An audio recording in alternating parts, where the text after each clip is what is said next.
Hello students, today I will going to take lecture 3 of life process in living organism part 1, which is second chapter of science 2 class 10th of Maharashtra State Board. ठीक है, इसके पहले भी दो lecture में ले चुका हूँ इस चैप्टर में। काफ़ी बड़ा, बहुत बड़ा चैप्टर है और बहुत इसमें थोड़े बहुत डिफिकल्ट टॉपिक्स हैं। मैं एक साथ में बहुत बड़ा वीडियो नहीं बनाकर बल्कि छोटे छोटे पार्ट्स में वीडियो बना रहा हूँ ताकि आपको एक एक करके डाउट्स क्लियर होते रहें और आसान हो आपको पढ़ने के लिए। ठीक है, सो आगे बढ़ते हैं थर्ड लेक्चर में हमारे इस चैप्टर के।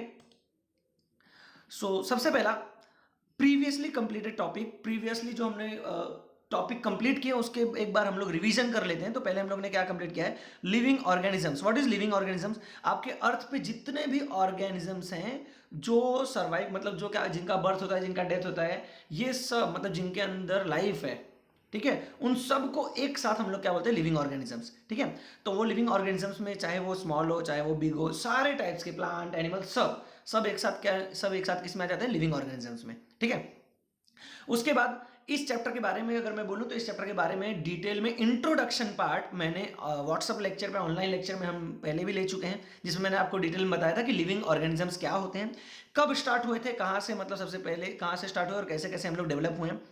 उसके बाद सेकेंड टॉपिक था हमारा life process. What is life process? Life process मतलब कभी भी एक बर्थ से लेकर डेथ तक का जो पूरा प्रोसेस है, including birth and death, including birth and death, in between जो भी सब होता है, ये सब का एक साथ कंक्लूड करके जो प्रोसेस है, इस पूरे प्रोसेस को हम लोग क्या बोलते हैं, लाइफ प्रोसेस। ठीक है, थर्ड है एनर्जी प्रोडक्शन। इस पूरे लाइफ प्रोसेस के बिटवीन हमें हमेशा एनर्जी की रिक्वायरमेंट होती है। तो हमारे बॉडी में जो एनर्जी प्रोडक्शन होता है वो भी हमने इस टॉपिक में पढ़ा हुआ है, जिसमें हम लोग ने तीन अलग अलग पॉइंट्स पढ़े हुए थे, glycolysis, Krebs cycle and etc reaction.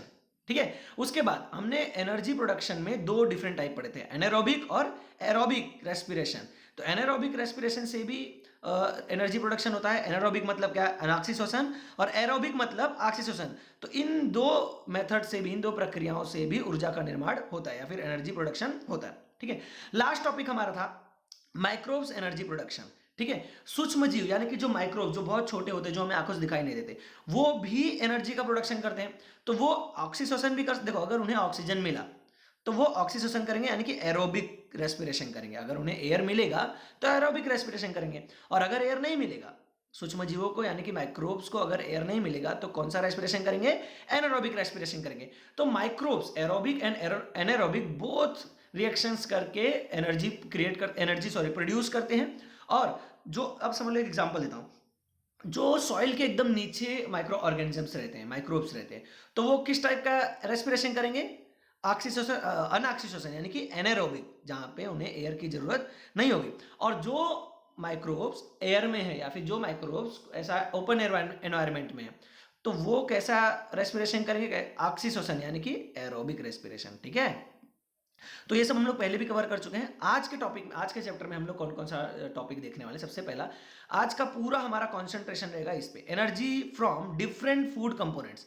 आज का जो हमारा पूरा टॉपिक है, पूरा लेक्चर है, वो किस पे है, किस पे बेस्ड है, energy from different food components. देखो पूरे लाइफ प्रोसेस में every day every second we required energy.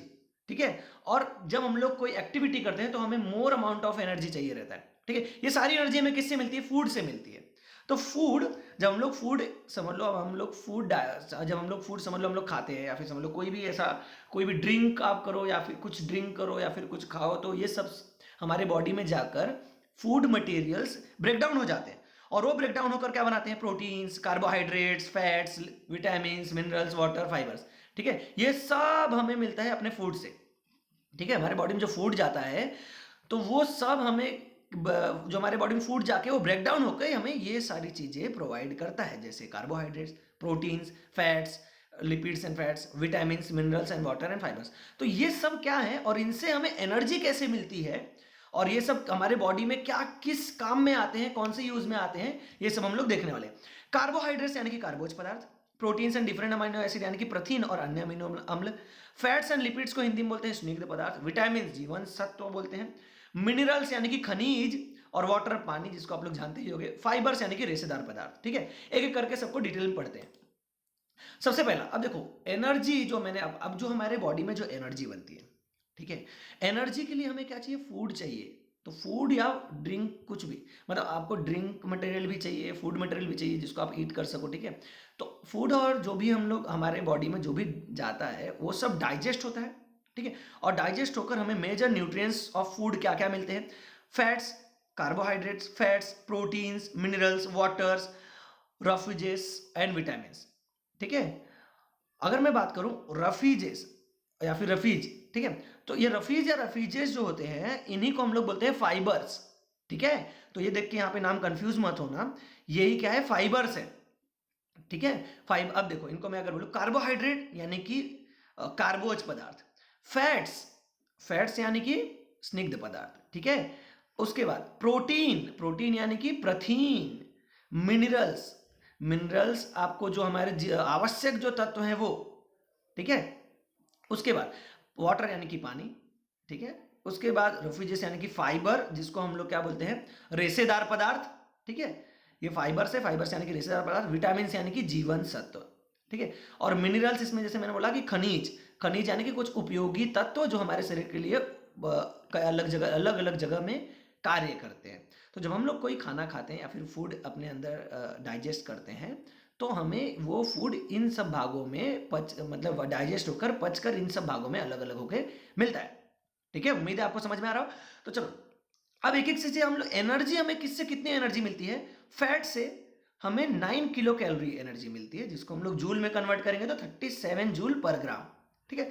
Alcohol से 29 जूल यानी कि 7 कैलोरी, प्रोटीन से 17 किलो जूल्स यानी कि 4 किलो कैलोरी, कार्बोहाइड्रेट से 16 किलो जूल्स यानी कि 4 किलो कैलोरी। तो सबसे ज़्यादा किससे एनर्जी मिलती है? फैट से। आप अगर ध्यान से देखोगे सबसे ज़्यादा फैट से एनर्जी मिलती है। फिर भी फैट ज़्यादा बॉडी में क्यों नहीं होना चाहिए? क्योंकि फैट जल्दी एनर्जी में कन्वर्ट नहीं हो पाता। सबसे जल्दी एनर्जी में कौन कन्वर्ट होता है? कार्बोहाइड्रेट। तो कार्बोहाइड्रेट से भले से 4 किलो कैलोरी ही एनर्जी मिले, लेकिन तुरंत कार्बोहाइड्रेट क्या हो जाता है? डाइजेस्ट होकर एनर्जी में कन्वर्ट हो जाता है। इसलिए हमारे बॉडी में ज़्यादा से ज़्यादा हम लोग रोटी चावल ये सब खाते हैं ताकि वो तुरंत कार्बोहाइड्रेट में कन्वर्ट होकर हमें तुरंत एनर्जी में कन्वर्ट होकर यूज़ हो सके, ठीक है। तो ये कुछ डिटेल थे कि किससे कितना एनर्जी मिलता है। आगे बढ़ते हैं एक एक पॉइंट को पढ़ने के लिए। सबसे पहले कार्बोहाइड्रेट से स्टार्ट करते हैं। तो what is carbohydrate? What is the mean of carbohydrate? Carbohydrate बहुत सिंपल है, कार्बोज पदार्थ या फिर देखो हिंदी में बोलते हैं कार्बोज पदार्थ। तो कार्बोहाइड्रेट क्या है? बेसिकली कार्बोहाइड्रेट का डेफिनेशन बहुत सिंपल है। जिस भी केमिकल स्ट्रक्चर में या फिर जिस भी कार्बनिक पदार्थ में कार्बन और हाइड्रोजन होता है, ठीक है, जिसमें कार्बन और हाइड्रोजन दोनों होगा, उस कार्बनिक स्ट्रक्चर को या फिर उस केमिकल स्ट्रक्चर को हम लोग क्या बोलेंगे? कार्बोहाइड्रेट। बहुत सिंपल है, जिसमें कार्बन और हाइड्रोजन होगा वो क्या हो गया? कार्बोहाइड्रेट यानी कि कार्बोज पदार्थ, ठीक है। तो अब देखो कार्बोहाइड्रेट से एनर्जी मिलती है। कार्बोहाइड्रेट्स क्या है? कार्बोहाइड्रेट्स ग्लूकोज में कन्वर्ट होते हैं, ग्लूकोज का फिर ग्लाइकोलिसिस होता है, ग्लाइकोलिसिस से फिर पायरुविक एसिड बनता है, पायरुविक एसिड से फर्मेंटेशन होता है और बाद में इसका एनर्जी या फिर अन्य अलग अलग चीज में कन्वर्जन होता है, ठीक है। और देखो अब यहाँ पे पायरुविक एसिड से एसिटाइल कोएंजाइम होके क्रेब्स साइकिल होके लास्ट में हमें एनर्जी मिलती है, ठीक है। तो कार्बोहाइड्रेट्स का ये जो एनर्जी कन्वर्जन का प्रोसेस है ये हम प्रीवियस यानी कि लास्ट वीडियो में भी देख चुके हैं और पहले भी ये चैप्टर में इसके बारे में डिटेल में पढ़ चुके हैं कि कार्बोहाइड्रेट्स ब्रेक डाउन होकर ग्लूकोज बनते हैं, ग्लूकोज ब्रेक डाउन होकर पायरुविक एसिड बनता है, पायरुविक एसिड ब्रेक डाउन होकर एसिटाइल कोएंजाइम ए बनता है और acetyl coenzyme A Krebs cycle में जाता है जिससे हमें एनर्जी मिलता है। अब यहाँ पे जब कार्बोहाइड्रेट ब्रेक डाउन होकर ग्लूकोज बनता है और ग्लूकोज से जब पायरुविक एसिड बनता है ना, तो पायरुविक एसिड बनते हुए यहाँ पे एटीपी यानी कि एनर्जी मिलती है। पायरुविक एसिड से एसिटाइल जब को ए बनता है तो भी एनर्जी मिलती है। एसिटाइल को ए एंजाइम जब क्रेब्स साइकिल में जाता है तो भी एनर्जी मिलती है। मतलब इस प्रोसेस में बीच बीच में हमें कई बार एनर्जी मिलती है, ठीक है। अब यहाँ पे देखो अगर समझ लो कार्बोहाइड्रेट्स के अलावा भी लिपिड्स वगैरह प्रोटीन्स भी रहा तो भी हमें एनर्जी मिल सकती है, लेकिन सबसे सिंपल प्रोसेस किसका रहता है? कार्बोहाइड्रेट्स का, ठीक है। अब देखो कभी ऐसा हुआ कि ऑक्सीजन नहीं रहा तो पायरुविक, तब क्रेब्स साइकिल नहीं होगा, बिना ऑक्सीजन के क्रेब्स साइकिल पॉसिबल नहीं है। तो पायरुविक एसिड से जब ऑक्सीजन नहीं मिला तो क्रेब्स साइकिल स्किप करके फर्मेंटेशन हो गया। यहाँ पे क्रेब्स साइकिल नहीं हुआ, यहाँ पे पायरुविक एसिड का क्या हो गया? फर्मेंटेशन हो गया। Pyruvic acid acetyl co enzyme A में नहीं कन्वर्ट हुआ क्योंकि उसको ऑक्सीजन नहीं मिल रहा था, ठीक है। तो अब यहाँ पे ऑक्सीजन न मिलने के कारण पायरुविक एसिड के साथ क्या हुआ? Fermentation, and fermentation doesn't required oxygen, ठीक है। ये फर्मेंटेशन कौन करता है? छोटे छोटे माइक्रो ऑर्गेनिजम्स करते हैं, ठीक है। तो अब ये क्या हुआ? फर्मेंटेशन होकर अलग अलग विनेगर और विटामिन्स बने जो कि वेरियस ऑफ माइक्रोब्स बनाते हैं या फिर वेरियस ऑफ माइक्रोब्स के यूजफुल है, ठीक है। और ये विटामिन्स और विनेगर हमारे लिए भी यूजफुल है, ठीक है। तो कई सारे माइक्रोब्स मिलकर फर्मेंटेशन करते हैं और क्या क्या बना के देते हैं हमें, विनेगर और विटामिन्स, ठीक है, जो कि हमारे हेल्थ के लिए बहुत यूजफुल है। तो ये है कार्बोहाइड्रेट का कन्वर्जन, जिसमें हमें एनर्जी भी मिल सकता है और विनेगर, विटामिन्स, ईस्ट, ये सब भी चीज़, लैक्टिक अम्ल और अल्कोहल भी मिल सकता है, ठीक है। चलो आगे बढ़ते हैं। Proteins and different amino acids obtain. हमारे बॉडी में जब हम लोग फूड इनहेल करते हैं, जब हम लोग फूड डाइजेस्ट करते हैं, तो फूड ब्रेक डाउन होकर हमें प्रोटीन्स भी मिलता है। फ्रूट से ब्रेक डाउन होकर हमें क्या मिलता है, प्रोटीन। प्रोटीन का जो स्मॉलेस्ट स्ट्रक्चर है वो क्या है, अमाइनो एसिड। बहुत सारे अमीनो अम्ल यानी कि अमाइनो एसिड को मिलाकर बनता है प्रथिन यानी कि प्रोटीन। कई सारे अमाइनो एसिड को मिलाओगे तब जाके क्या बनेगा, प्रोटीन बनेगा, ठीक है। अब देखो अमाइनो एसिड क्या क्या बनाते हैं, कौन मतलब मैंने आपको क्या बताया कि कई सारे अमाइनो एसिड मिलाकर क्या बनाते हैं, प्रोटीन। और प्रोटीन हमारे बॉडी के हर एक चीज़ बनाने के लिए सबसे ज़्यादा इंपॉर्टेंट है। मतलब हमारे बॉडी में अगर कुछ भी बन रहा है तो वहाँ पे मतलब 98% कंपलसरी कि वहाँ पे क्या होगा, प्रोटीन होगा यानी कि अमाइनो एसिड होगा। तो देखते हैं कि अमाइनो एसिड कौन कौन से प्रकार का प्रोटीन, कौन कौन से टाइप का प्रोटीन बनाता है यानी प्रोटीन बनाता है। सबसे पहला, स्किन में मेलेनिन एंड केराटिन नाम का जो तत्व होता है, जो पदार्थ होता है, जिसकी वजह से हमें स्किन का कलर मिलता है, ठीक है। मेलेनिन और केराटिन, इसी की वजह से हमें क्या मिलता है, स्किन का कलर मिलता है। तो ये मेलेनिन और केराटिन एक टाइप का प्रोटीन है जो अमाइनो एसिड से बना है। ब्लड में भी हीमोग्लोबिन, ठीक है, एंटीबॉडीज, ये दोनों भी प्रोटीन है। हीमोग्लोबिन भी और एंटीबॉडीज भी क्या है, प्रोटीन है, जो कि क्या है, किससे बने हुए हैं, अमाइनो एसिड से ही बने हुए हैं। उसके बाद मसल्स में एक्टिन, मायोसिन, ठीक है, ये सब भी क्या है, एक्टिन एंड मायोसिन, ये दोनों भी क्या है, प्रोटीन ही है। हमारे मसल्स में यानी हमारे मांस में, मांसपेशियां हमारे शरीर की होती है ना, तो उसमें जो प्रोटीन है ये भी क्या है, प्रोटीन है, एक्टिन और मायोसिन। हमारे मसल्स में दो प्रोटीन पाए जाते हैं, एक्टिन और मायोसिन। ये दोनों प्रोटीन भी किससे बने हैं, अमाइनो एसिड से, ठीक है। और अमाइनो एसिड से कौन से प्रोटीन हमारे बॉडी में बने हुए हैं, पिट्यूटरी ग्लैंड में वेरियस हार्मोन्स, हमारे शरीर में कई सारे हार्मोन बनते हैं, वो भी एक प्रकार के क्या है, प्रोटीन ही है, ठीक है, वो भी अमाइनो एसिड से बने हैं। फिर अगर हम लोग पैंक्रियाज की बात करें, पैंक्रियाज भी एक ग्लैंड है जिसमें क्या, इंसुलिन बनता है और ट्रिप्सिन बनता है। तो इंसुलिन और ट्रिप्सिन ये भी एक टाइप के प्रोटीन है जो कि अमाइनो एसिड से बने हुए हैं। उसके बाद कई सारे सेल्स, जैसे अगर मैं बोलूँ ब्लड सेल्स, ठीक है, और कई सारे हमारे सेल मेम्ब्रेन, सेल का स्ट्रक्चर पूरा, सेल बॉडी जो है वो भी किससे बना हुआ है, प्रोटीन से बना हुआ है। और वो प्रोटीन किससे बना हुआ है, अमाइनो एसिड से। देखो सेल का जो सेल वॉल है, सेल के अंदर का पूरा स्ट्रक्चर है, सेल का पूरा बॉडी है, ठीक है। सेल यानी कि कोशिका, कोशिका का जो पूरे बॉडी वो किससे बनी हुई है, अमाइनो एसिड से यानी कि प्रोटीन से। और कई सारे एंजाइम्स, वेरियस ऑफ एंजाइम्स, मतलब कई सारे एंजाइम भी किससे बने हुए हैं, अमाइनो एसिड से यानी कि प्रोटीन से बने हुए हैं, ठीक है। उसके बाद बात करते हैं बोन्स। हमारे शरीर के अंदर जो बोन्स है, हड्डियां हैं, हड्डियों के अंदर एक प्रोटीन पाया जाता है जिसका नाम है ऑक्सिन, ठीक है। ऑक्सिन का, और ये जो ये प्रोटीन है ना ऑक्सिन, ये भी किससे बना हुआ है, अमाइनो एसिड से, ठीक है। तो अब देखो इतने सारे प्रोटीन हमारे बॉडी में पाए, इसके अलावा भी बहुत सारे प्रोटीन है। ये तो कुछ एग्जाम्पल्स थे, ठीक है, कुछ मेजर एग्जाम्पल थे, बड़े बड़े एग्जाम्पल्स थे जो कि अमाइनो एसिड से बने हुए प्रोटीन है, ठीक है। अलग अलग टाइप के अमाइनो एसिड रहते हैं, इसलिए ये अलग अलग टाइप के प्रोटीन रहते हैं, ठीक है। एक छोटी सी इंफॉर्मेशन है जिसको हम लोग कलेक्ट कर लेते हैं, बहुत इंपॉर्टेंट है, ठीक है, छोटी भले से लेकिन बहुत ज़्यादा इंपॉर्टेंट है, इसलिए आप ध्यान से सुनना। ये देखो, अगर आपके बॉडी में एक्सेस यानी कि ज़्यादा मात्रा में, जितना रिक्वायरमेंट है, अगर उससे ज़्यादा मात्रा में प्रोटीन हो जाता है या फिर अमाइनो एसिड हो जाता है, तो हमारा बॉडी ज़्यादा प्रोटीन नहीं बनाएगा। अगर आपकी बॉडी में ज़्यादा प्रोटीन या ज़्यादा अमाइनो एसिड हो जाएगा तो हमारा बॉडी उसको ज़्यादा और यूज़ नहीं करेगा। मतलब अगर आप प्रोटीन पाउडर खाते हो और सोचते हो कि ज़्यादा मसल्स बन जाएगा, ऐसा कुछ नहीं होगा।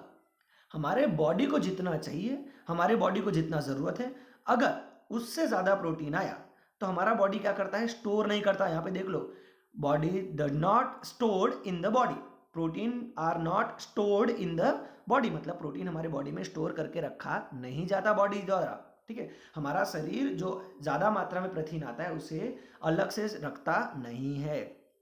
अब अलग से रखता नहीं तो क्या करता है, they are broke down and the amino acid form in eliminated out of the body, ठीक है।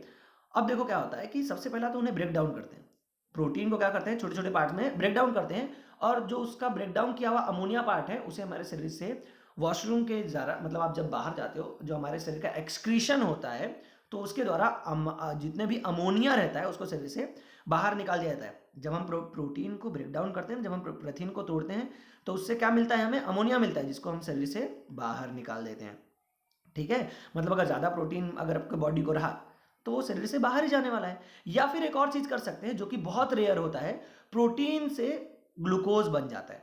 ठीक है, प्रोटीन का यूज करके हमारा बॉडी ग्लूकोज बनाता है और इस प्रक्रिया को बोलते हैं ग्लूकेनोजेनेसिस।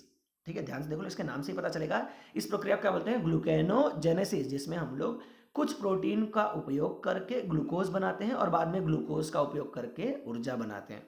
ठीक है, मतलब अगर ज़्यादा हमारे बॉडी में प्रोटीन हुआ तो हमारा बॉडी क्या करेगा, उस प्रोटीन में से कुछ प्रोटीन को ग्लूकोज बना देगा, ग्लूकोज में कन्वर्ट कर देगा, फ्रॉम द प्रोसेस ऑफ ग्लूकेनोजेनेसिस। ठीक है, अब देखो प्लांट है ना, प्लांट हमेशा प्रोटीन बनाते रहते हैं, अमीनो एसिड का यूज करके प्रोटीन हमेशा बनाते रहते हैं। तो जो स्टार्ट में, सबसे स्टार्ट में, डिनोवो मतलब क्या, सबसे स्टार्ट में मिनरल्स का यूज करके जो प्रोटीन बनाए। ठीक है, अब देखो सबसे स्टार्ट में प्लांट्स ने ही प्रोटीन बनाना चालू किया होगा ना, अगर वर्ल्ड का समझ लो, अगर अर्थ में प्रोटीन बनाना स्टार्ट किया होगा सबसे पहले, को हमसे पहले, एनिमल से पहले किसने स्टार्ट किया होगा, प्लांट ने। तो सबसे पहले जो नेसेसरी मिनरल्स का उपयोग करके जो प्रोटीन बनाया प्लांट्स ने, उसमें सबसे फेमस और सबसे ज्यादा प्रोटीन कौन सा है अर्थ में मालूम है, रूबिस्को। तो ये जो रूबिस्को प्रोटीन है, जिसको हम लोग RUBISCO भी बोलते हैं, तो ये जो रूबिस्को प्रोटीन है, ये मोस्ट अबंडेंट प्रोटीन है। मतलब क्या कि सबसे ज्यादा मिलने वाला प्रोटीन है, सबसे ज्यादा बनने वाला प्रोटीन है अर्थ पे। तो ये जो रूबिस्को प्रोटीन है, ये जो रूबिस्को प्रोटीन है, ये कहाँ मिलता है, हर एक वनस्पति, हर एक प्लांट के अंदर जो क्लोरोप्लास्ट होता है ना, हर एक प्लांट के अंदर जो हरित लवक होता है, यानी कि हरित लवक को हम लोग क्या बोलते हैं, क्लोरोप्लास्ट। तो ये जो क्लोरोप्लास्ट होता है, पर्णहरित होता है, उसके अंदर क्लोरोप्लास्ट ही बनाता क्या है, रूबिस्को। तो रूबिस्को प्रोटीन कहाँ बनता है, क्लोरोप्लास्ट में। ठीक है, अब यही अच्छा बताओ, रूबिस्को प्रोटीन कहाँ बनता है, क्लोरोप्लास्ट में। तो इससे आपको क्या समझता है, रूबिस्को प्रोटीन क्या करता होगा। तो इसके बारे में चलो यहाँ पे नाम आ ही गया है, तो मुझे याद आया तो मैं थोड़ा सा आपको जानकारी एक्स्ट्रा दे देता हूँ कि जो रूबिस्को प्रोटीन है, ये हमारे प्लांट, जो हमारे प्लांट में पाया जाता है। और प्लांट में ये काम क्या करता है मालूम है, ये प्रोटीन बहुत इंपॉर्टेंट है इस पूरे यूनिवर्स के लिए, इस पूरे लाइफ लिविंग ऑर्गेनिज्म के लिए प्रोटीन, रूबिस्को प्रोटीन बहुत इंपॉर्टेंट है। क्योंकि रूबिस्को प्रोटीन क्या करता है, जो एयर में कार्बन डाइऑक्साइड है ना, उसे फोटोसिंथेसिस के हेल्प से प्रोटीन में कन्वर्ट करता है। ठीक है, रूबिस्को खुद एक प्रोटीन है, लेकिन ये क्या करता है, कार्बन डाइऑक्साइड को यूज करके उसको खुद एनर्जी में कन्वर्ट करता है, या प्रोटीन में कन्वर्ट करता है। ठीक है, तो इसलिए ये बहुत इंपॉर्टेंट है, क्योंकि वो हमें भी तो प्रोटीन और एनर्जी चाहिए जो हम प्लांट से लेते हैं, तो प्लांट खुद बना पाएगा तब तो हमें देगा ना। तो ये रूबिस्को प्रोटीन है, यही क्या करता है, कार्बन डाइऑक्साइड को कन्वर्ट करता है एनर्जी या प्रोटीन में। ठीक है, उम्मीद है चलो आपको ये समझ में आया हो ये स्लाइड। आगे बढ़ते हैं, अगला टॉपिक हमारा lipids and fatty acids and alcohol. ठीक है, अब देखो लिपिड्स क्या होते हैं, लिपिड्स आर कॉम्बिनेशन या फिर formation of fatty acids and alcohol. तो ये जो लिपिड्स है ना, फैटी एसिड और अल्कोहल को मिलाकर बनते हैं। फैटी एसिड और अल्कोहल को मिलाओगे तो लिपिड्स बनेगा, और लिपिड को ब्रेक डाउन करोगे तो फैटी एसिड और अल्कोहल बनेगा। तो हम लोग अपने फूड में अगर लिपिड्स, बहुत ज़्यादा मात्रा में लिपिड्स रखते हैं। ठीक है, ये लिपिड्स मतलब जनरली जो ऑयली प्रोडक्ट रहते हैं, या फिर प्लांट से हमें मिल सकता है, ऑयली प्रोडक्ट से मिल सकता है। ठीक है, तो अब हमें जो लिपिड्स हैं अगर हमारी बॉडी में है, तो वो ब्रेक डाउन होकर क्या बनेंगे, फैटी एसिड और अल्कोहल। ठीक है, अब देखो ये जो फैटी एसिड है, फैटी एसिड क्या काम में आते हैं, फैटी एसिड हमारे बॉडी में बहुत सारी चीज़ें हैं, बहुत सारे अलग अलग सब्सटेंस हैं जो कि हम फैटी एसिड जिसको बनाने में काम आता है। एग्जाम्पल लेते हैं, फॉस्फोलिपिड्स। फैटी एसिड से क्या बनता है, फॉस्फोलिपिड, जो कि हमारे सेल के, हर एक सेल के प्लाज्मा मेम्ब्रेन को बनाने में काम आता है। फॉस्फोलिपिड्स फैटी एसिड से बना हुआ है, जो कि क्या करता है, इसेंशियल, मतलब एक शुरुआती एक प्रोडक्ट है पूरा का पूरा प्लाज्मा मेम्ब्रेन बनाने का। प्लाज्मा मेम्ब्रेन यानी कि जो कोशिका पटल है। ठीक है, कोशिका के चारों ओर, देखो किसी सेल के चारों ओर उसका जो दीवार होता है ना, तो एनिमल सेल के चारों ओर जो उसका दीवार होता है उसको हम लोग क्या बोलते हैं, कोशिका पटल।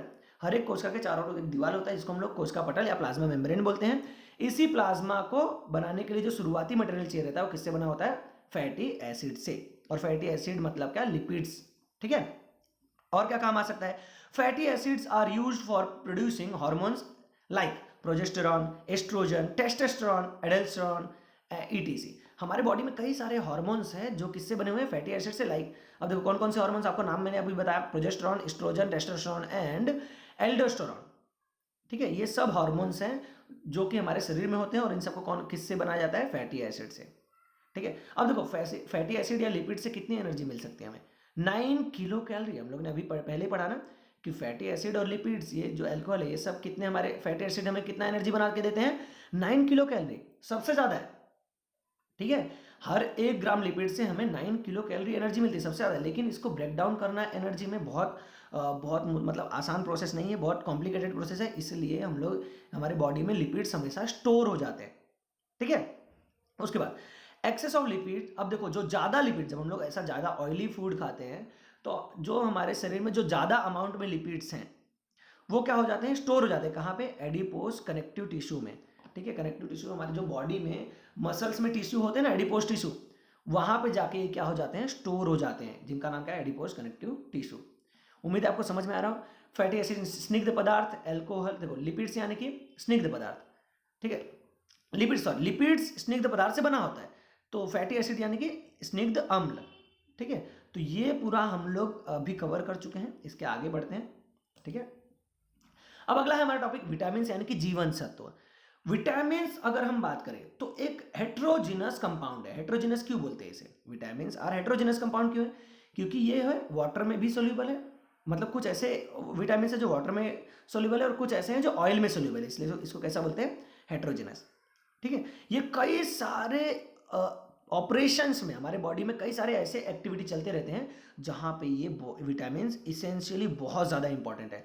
मतलब किसी भी एक्टिविटी को स्टार्ट करने के लिए हमारी बॉडी में किसकी ज़रूरत लगती है? विटामिन की। देखते हैं, there are 6 type of total vitamin. कितने टाइप्स के विटामिन अगर कोई पूछेगा तो कितना बोलोगे? 6। एक्चुअली ओवरऑल 13 टाइप के विटामिन होते हैं, लेकिन मेजरली आप देखोगे vitamin A, B, C, D, E, K, ये 6 टाइप के विटामिन है। अब इसके साथ साथ विटामिन बी के टोटल 8 टाइप्स होते हैं, इसलिए ये विटामिन बी के 8 टाइप्स और ये 5 टाइप्स, टोटल मिलके कितने हो गए? 8 एंड 5 13, तो टोटल 13 टाइप के विटामिन होते हैं। लेकिन मेजर आप देखोगे तो vitamin A, B, C, D, E, K, तो इसलिए यहाँ पे मेंशन किया हुआ है मैंने कि टोटल कितने टाइप के विटामिन है? 6 टाइप के, जिसमें बी के 8 और टाइप्स हैं। ठीक है, अब देखो ये इसमें से 3 विटामिन, सॉरी इसमें से 4 vitamin, vitamin A, D, E, K, ये क्या है? फैट सोल्यूबल है। ये कहाँ पे सोल्यूबल है? फैट सोल्यूबल है, मतलब ये वाटर में सोल्यूबल नहीं है, वाटर में ये घुलते नहीं है। ये क्या है? स्निग्ध पदार्थ में या फिर हमारे फैट में ये क्या है? घुल जाते हैं आसानी से। अब ये कहाँ पाए जाते हैं? हमारे फैट में। फैट होता है ना, जो मतलब किसी का बॉडी फैट हुआ, उसमें वेजिटेबल्स में वेजिटेबल ऑयल होता है ना, जो हमारे घर पे ऑयल आता है, जो मीठा तेल, ठीक है, राई का तेल, ये सब जो हम लोग यूज़ करते हैं ना, मस्टर्ड ऑयल, ठीक है, जो आपके घर में खाना बनाने के लिए जो ऑयल यूज़ करते हैं उसमें भी होता है विटामिन ए, डी, ई, के। ठीक है, उसके बाद डेयरी फूड्स मतलब जानते हो ना, जैसे दूध, दही, घी, ये सब, और समझ लो किसी एनिमल का लीवर, ऑयल या फिश, ये सब में क्या मिलता है हमें? विटामिन ए, डी, ई, के। ठीक है, अब उसके बाद बात करते हैं विटामिन सी और बी का। विटामिन सी और बी वाटर सोल्यूबल है, मतलब विटामिन सी और बी यानी कि जीवन सत्व सी और बी ये पानी में घुल जाते हैं। ये फैट में यानी स्निग्ध पदार्थ में नहीं घुलेंगे, ये कहाँ घुलेंगे? पानी में घुल जाएंगे। अब ये कहाँ कहाँ मिलते हैं हमें? फ्रूट्स में, वेजिटेबल्स में, ग्रेन्स में, मिल्क में, डेयरी फ्रूट्स में। ठीक है, हमें कहाँ कहाँ मिलेंगे? फल में मिलेंगे, सब्जियों में मिलेंगे, ग्रेन्स बीन होता है, जो बीज होते हैं ना, अलग अलग दाने होते हैं, जिसमें जैसे हम लोग को चना का एग्जांपल देता हूँ वैसा। उसके बाद मिल्क में, milk and dairy foods, milk मतलब दूध और दूध से बनने वाले पदार्थ, उन सब में हमें विटामिन सी और बी मिल सकते हैं। ठीक है, अब देखो एक एग्जाम्पल देता हूँ कि विटामिन कहाँ कहाँ काम आता है, उसका एक एग्जाम्पल है। हमने क्रेब्स साइकिल के बाद हमें क्या मिला था? FADH2 और NADH2। हमने ETC रिएक्शन देखा था। क्रेब्स साइकिल के बाद हमने क्या देखा था? ETC reaction. ETC रिएक्शन में FADH2 और NADH2 का कन्वर्जन हो गया था, मतलब FADH2 और NADH2 कन्वर्ट हो गए थे किसमें? ये दोनों कन्वर्ट हो गए थे एनर्जी में, ATP में। तो ETC रिएक्शन में जो इलेक्ट्रॉन ट्रांसपोर्ट चेन रिएक्शन है, उसमें FADH2 और NADH2 को एनर्जी में कन्वर्ट करते हुए कौन हेल्प करता है? विटामिन B2 और विटामिन B5, जिनका नाम क्या है? Riboflavin and nicotinamide. ठीक है, राइबोफ्लेविन एंड निकोटिनामाइड। ठीक है, तो ये vitamin B2 and vitamin B5 हमें ETC रिएक्शन में हेल्प करते हैं, ताकि हम लोग FADH2 और NADH2 को किस में कन्वर्ट कर सकें? एनर्जी में। ठीक है, तो ये हुआ विटामिन का रोल। अब है मिनरल्स। हमारे सराउंडिंग में हम लोग हमारे बॉडी के लिए जो मिनरल्स यूजफुल है, तो टोटल 16 इसेंशियल मिनरल्स है। मिनरल्स यानी कि खनिज पदार्थ। ठीक है, हमारे शरीर में जो खनिज पदार्थ उपयोगी हैं वो कौन कौन से हैं? Calcium, phosphorus, potassium, sulphur, sodium, chloride, magnesium, iron, zinc, copper, manganese, iodine and selenium, molybdenum, chromium and fluoride. ठीक है, फ्लोराइड। तो अब ये जो 16 इसेंशियल मिनरल्स है, इसेंशियल मतलब हमारे बॉडी के लिए ज़रूरी, लेकिन इसमें कुछ मिनरल्स ऐसे हैं जो हमारी बॉडी में ज़्यादा चाहिए, कुछ मिनरल्स हमारी बॉडी में कम चाहिए। ठीक है, तो कुछ ऐसा नहीं कि सब के सब हमेशा ही रहना चाहिए, बहुत ज़्यादा चाहिए, नहीं, ऐसा नहीं है। कुछ मिनरल्स कम चाहिए और कुछ मिनरल्स ज़्यादा। तो अब देखो, जो हमारी बॉडी में ज़्यादा मिनरल्स चाहिए, जैसे लाइक कैल्शियम एंड आयरन, और इसके अलावा जो और भी मिनरल्स हैं वो हमें कहाँ से मिलते हैं? मीट से, यानी कि हम लोग मांस मच्छी से, ठीक है, कैरनल से, fish, milk, dairy foods, fruits and vegetable and nuts. ठीक है, मतलब हम लोग दूध से बने हुए पदार्थ, दूध या दूध से बने हुए पदार्थ, फल फ्रूट, सब्जियां, ठीक है, ये सब जो हम लोग हमारे खाने पीने में रहता है, इससे हमें क्या मिलता है? मिनरल्स, यानी कि खनिज। ठीक है, अब हमारे शरीर को खनिज या मिनरल्स क्यों जरूरी है? तो उसके 3 कारण। सबसे पहला, building strong bones and teeth. हमारे जो हड्डियां हैं, हमारे जो बोन्स हैं और हमारे टीथ, इनके इनको बिल्ड करने के लिए, इनको बनाने के लिए और मजबूत बनाने के लिए, हमारे हड्डियों और दांत को मजबूत बनाने के लिए मिनरल चाहिए, जैसे कैल्शियम। हमारे बॉडी और हड्डी को मजबूत बनाने के लिए हमें क्या चाहिए? कैल्शियम और फॉस्फोरस चाहिए। ठीक है, उसके बाद controlling body fluids inside and outside the cell. हमारे सेल के अंदर भी वाटर मॉलिक्यूल्स एंड फ्लूइड रहते हैं। फ्लूइड मतलब क्या? Liquid fluid. ठीक है, तो हमारे बॉडी के अंदर सेल्स हैं, हमारा बॉडी किससे बना हुआ है? सेल से। तो सेल के अंदर जो फ्लूइड रहता है उसको भी, और सेल से बाहर जो फ्लूइड रहता है उसको भी कंट्रोल करने के लिए मिनरल्स यानी खनिज की जरूरत पड़ती है। ठीक है, अब देखो, turning the food you eat into energy. ठीक है, हमारे जो हम लोग फूड डाइजेस्ट करते हैं उसको एनर्जी में कन्वर्ट करने के लिए जो जो प्रक्रियाएं होती है, जो जो प्रोसेस होता है, उन सब में मिनरल्स यानी कि खनिज हेल्प करते हैं। जैसे अगर मैं बात करूं, आपका जो ईटीसी रिएक्शन है उसमें भी कैल्शियम लगता है, उसमें भी फॉस्फोरस पोटेशियम यूज होता है। ठीक है, हमारा जो एनर्जी प्रोडक्शन है उसमें कैल्शियम और पोटेशियम, मैग्नीशियम, ये सब हेल्प करते हैं हमारे खाने पीने वाले, हमारे खाए गई चीज़ों को ऊर्जा में बदलने के लिए। ठीक है, अगला है वाटर। देखो, वाटर तो बहुत इसेंशियल है। हमारे बॉडी में 65 to 70% क्या होता है? वाटर ही होता है। ठीक है, अब अगर हमारे सेल की बात करें तो हर एक सेल 70% वाटर से बना होता है। हमारा हर एक सेल 70%, अगर एक सेल का वेट करोगे ना, वजन निकालोगे, तो 70% उसमें क्या रहता है? वाटर। ठीक है, हमारे ब्लड में जो हमारा खून है ना, उसमें 90% वाटर रहता है, बाकी 10% में red blood cells, WB white blood cells, plasma, ये सब रहता है। यानी कि लाल रक्त कण, श्वेत रक्त कण और प्लाज्मा, ये सब रहता है 10% में, और बाकी 90% हमारे ब्लड में, खून में क्या रहता है? पानी। ठीक है, अब आगे बढ़ते हैं। अब देखो, पानी क्यों जरूरी है? हमारे सेल को फंक्शन करने के लिए, ठीक है, और हमारे सेल का जो पूरा बॉडी है, ठीक है, वो बिना डिस्टर्ब हुए सारा हमारा काम होता रहे, उसके लिए वाटर जरूरी है। ठीक है, अगर वाटर नहीं रहा तो क्या होगा? वाटर नहीं रहा तो हमारा जो सेल का फंक्शन है वो रुक जाएगा, हमारे सेल्स धीरे धीरे डेथ होने लगेगी सेल्स की। उसके बाद जो हमारा बॉडी का फंक्शन है पूरा, जैसे हमारा पूरा बॉडी का ब्लड फ्लो है, दिल का धड़कना है, हर एक जगह ऊर्जा का पहुंचना है, ये सब रुक जाएगा। ठीक है, अब every cell tissue and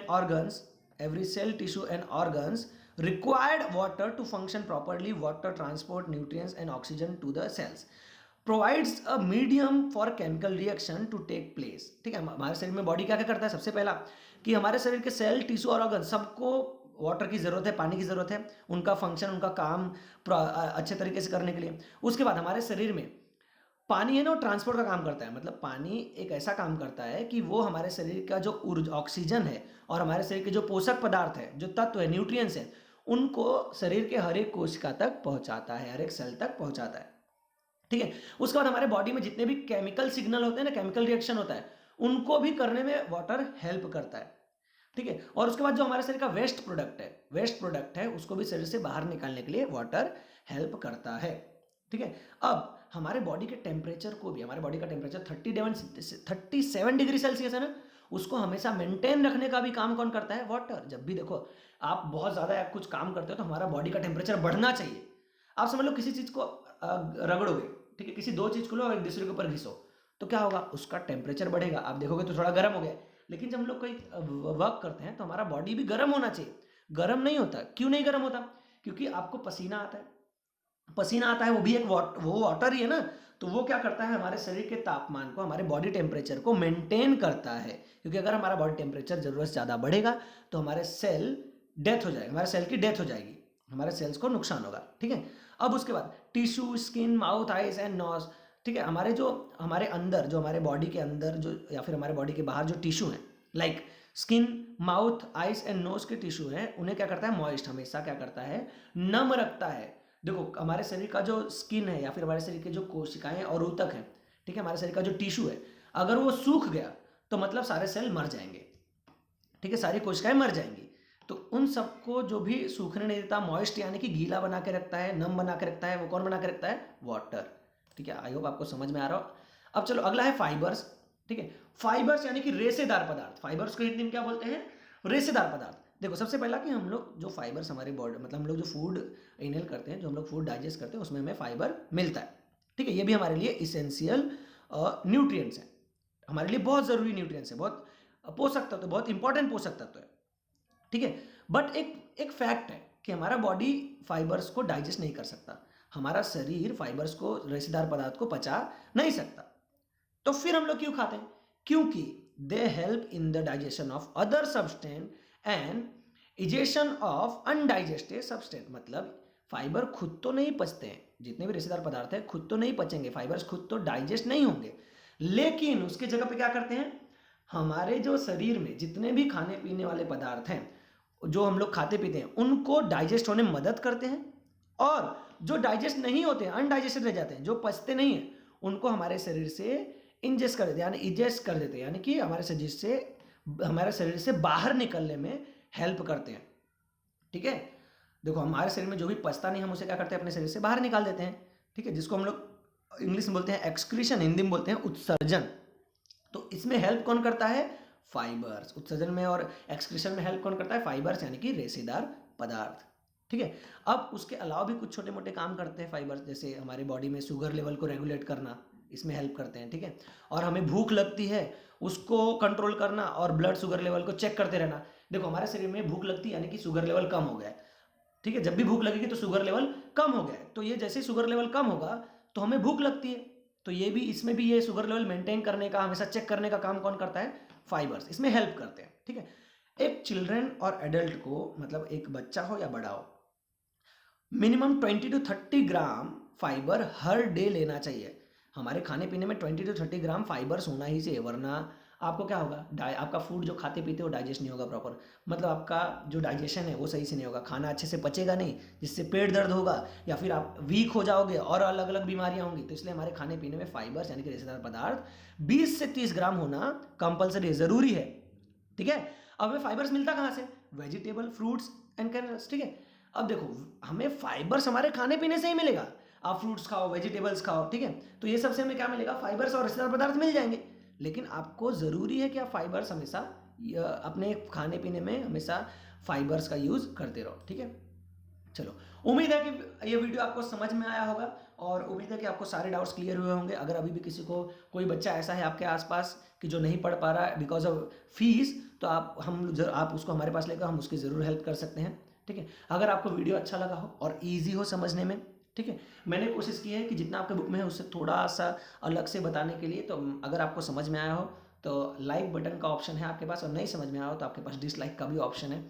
I hope इस वीडियो पे बहुत ही कम डिसलाइक आएगा, आई होप ज़्यादा से ज़्यादा लोगों को समझ में आएगा, ठीक है। आपके डाउट्स आप कमेंट सेक्शन में पूछ सकते हो, या आपके डाउट्स आप अपने ऑनलाइन क्लास लेक्चर में पूछ सकते हो, ठीक है। सो तब तक आज का लेक्चर इतना ही। Do the hard work for your bright future.